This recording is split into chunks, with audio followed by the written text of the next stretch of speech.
존경하는 국민 여러분, 우리는 코로나19라는 적과 싸우고 있습니다. 집단 감염 위험이 높은 종교시설과 실내 체육시설, 유흥시설은 앞으로 보름 동안 운영을 중단해 줄 것을. 코로나19 확산 속에 주일 예배를 온라인으로 대체하는 대형 교회들이 늘고 있습니다.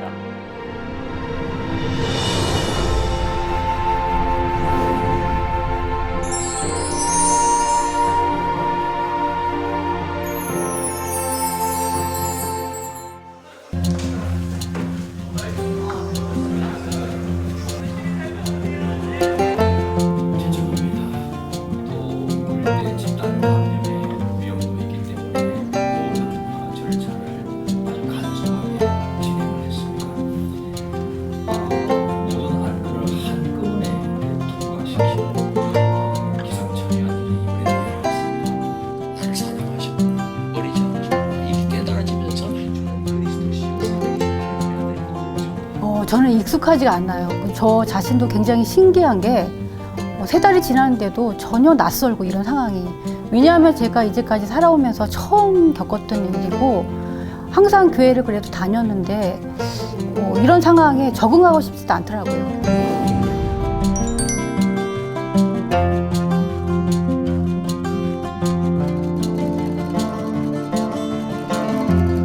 일단은 주변에 방해 요소들이 좀 많아서 예배에 집중할 수가 없었습니다.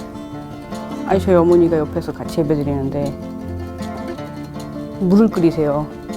목사님 설교 전까지는 계속 움직이세요. 아주 산만해.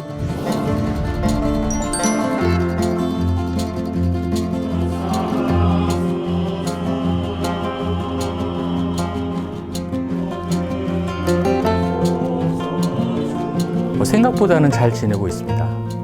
근데 예배가 그리운 건 맞는 것 같아요. 뭐가 달라지시던가요? 일단 일어나는 시간이 달라지고요.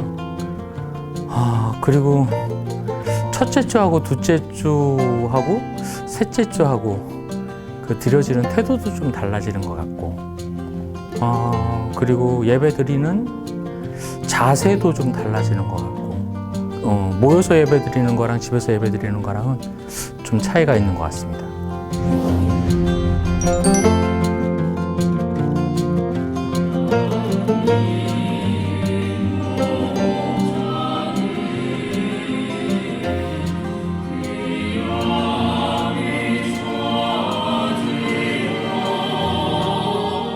처음에 어색했는데 예배라는 느낌을 똑같이 생각하니까 준비 이렇게 오늘 나오듯이 준비하고 예배 드리게 되고. 예. 그러세요? 점점 더 해이해진다는 얘기가 지배적이에요. 그런 건 생각 못 했어요. 예. 같이 이제 예배라고 목사님께서 이제 온라인 동의 예배니까 예배 가는 걸로 하는 게 맞다라고 이제 생각이 든 거죠. TV로 이제 연결해서 보니까 화면이 크니까 그 예배 같은 느낌이 드는 거예요. 그러니까 아마 딱 정갈하게 앉아서 준비하게 되더라고요.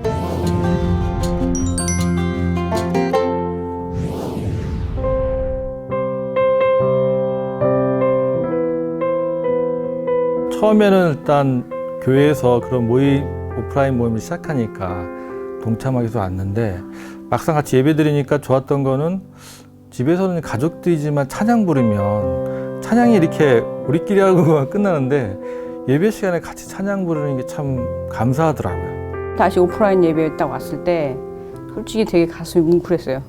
이 몸은 힘든데 에너지는 충전된다.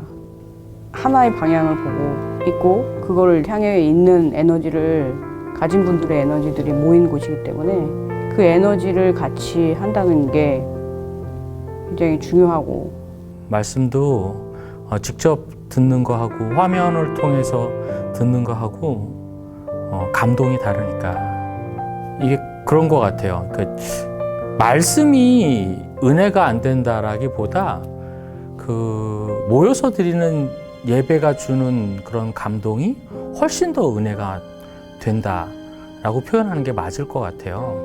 하나님께서 부어주시는 은혜가 한 사람한테만 쏟아지는 게 아니라 제 주위에 있는 사람한테도 쏟아지고 부어지는 것들이 보여지잖아요. 예배를 드리면 그 은혜가 내 눈에 보이니 훨씬 더 감동이 되고 사모하게 되고 그런 부분들인 것 같아요.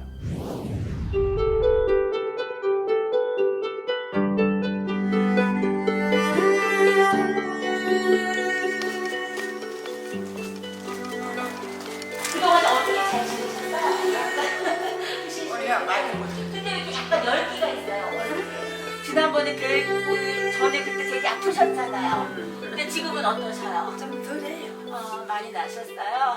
제가 이제 10년 차인데 특히 이제 환경적으로 어려우신 분들을 매주 만나고 이렇게 말씀 대화 나누는 게 좋아서 지금까지 이렇게 하고 있습니다. 근데 이 코로나 때문에 이 전염 때문에 비대면으로 그냥 만나서 전달만 하고 눈인사만 하고 오는 경우가 더 많아요. 그래서 기다리는 그 할머니들의 모습을 볼 때마다 나올 때 안타까운 마음을 갖고 그렇게 헤어지고 있습니다.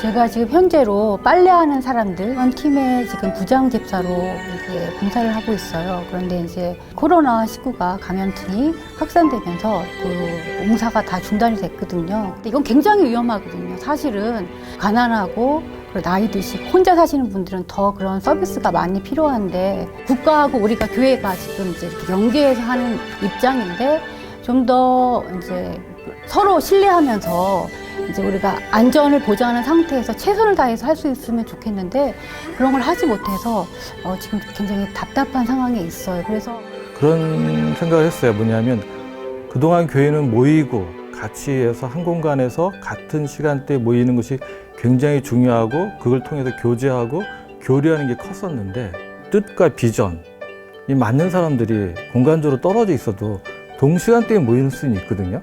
그리고 또 커뮤니케이션 할 수도 있거든요.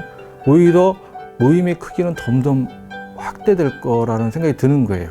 못 모이는 사람들이 못 듣는 것이 아니라 다양한 사람들이 동시에 들을 수 있는, 그래도 교류할 수 있는 그런 시대가 도니까 교회도 그런 걸 준비하는 게 필요하지 않나 생각이 들고요. 어떻게 보면 물리적으로 많이 안 갖고 있어서 잃을 것도 많지 않기 때문에 그런 면에서 좀 광성교회는 더 희망적일 수도 있다고 생각이 듭니다.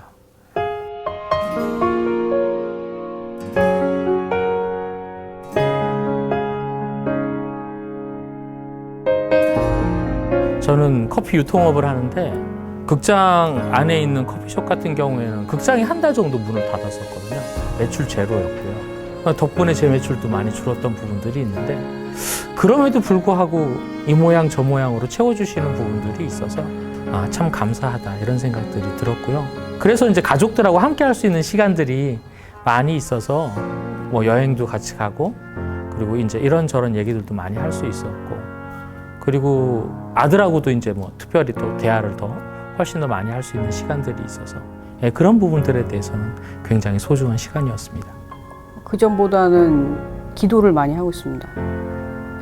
왠지는 모르겠지만 지금 이 시기는 나 자신만 이렇게 생각하는 시기는 아닌 것 같습니다. 그래서 기도문을 이제 작성해서 이제 함께하는 분들을 위해서 다 그 한 분 한 분의 기도문을 작성해서 기도를 하고 있습니다. 이분은 어떻게 지내는지, 이 시기에 이런 상황에서 어렵진 않은지, 그래서 그런 생각들을 하게 되면서 제가 할 수 있는 게 기도를 하는 것, 우선은 그 시작이라고 생각을 했습니다.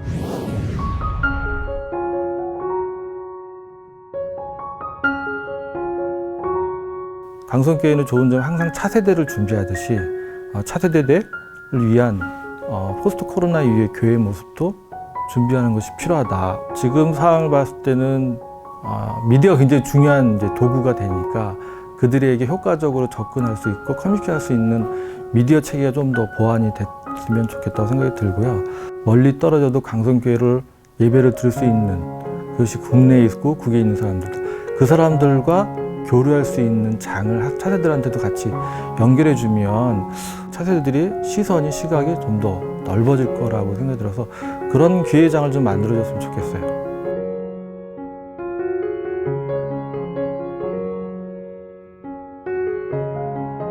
저희가 하늘에 속한 사람이기도 하지만 변하지 않는 세상에 속한 사람이기도 하거든요. 하늘에 속한 향기들을 내는 게 마땅히 맞지만 그럴 수 없다라는 거 너무 잘 아시잖아요. 연약한 사람들이잖아요. 뾰족한 수는 단 한 가지밖에 없는 것 같아요. 하나님을 바라보는 것. 하나님께서는 우리에게 더 좋은 곳으로 분명히 우리를 인도하실 거라는 그런 믿음을 가지고 코로나 사태를 바라봐야 되지 않을까. 싶습니다. 봉사라는 것은 그냥 이렇게 어떤 상황에 도달했다고 해서 중단하면 안 된다는 생각이 들어요. 특히 교회의 어떤 그런 봉사는 이런 상황에서 최선이 무엇인가, 다른 사람들을 이제 섬기려고 하는 마음이 있고 그걸 원하면 하나님께서 좋은 방법을 항상 주신다고 생각이 들고 길을 열어주신다고 생각이 들거든요. 그래서 움츠리기보다는 좀 더 우리가 하나님 안에서 기도하면서 고민하면서 길을 찾아야 된다고 생각이 듭니다.